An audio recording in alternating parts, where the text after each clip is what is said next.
ওই নারী আমাদের গ্রামের জন্য গর্ব, ওই নারী আমাদের গ্রামের জন্য রহমত। তার মতো একটা বউ যদি আমার ঘরে পেতাম, আপনি কেমন করে এমন বউ পাবেন? পাবেন না।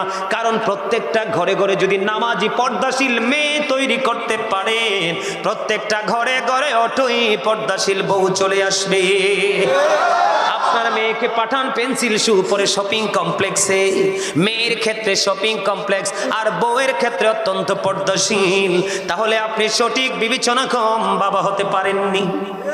কথা বলেন না কেন? আমি আমার মা বোনদের উদ্দেশ্যে বলবো, মা গো, পর্দা করে চলো, পর্দা ছাড়া কোনো উপায় নেই। আমার বন্ধু হযরতে আব্দুল্লাহ আসতেছে নবীজির কদমে, মাইমুনা সহ বন্ধুরে আমার আরেকজন ছিলেন নবীজির দরবারে। যখন আব্দুল্লাহ আসতেছে তখন আমার নবীজি বললেন, তোমরা আত্মগোপন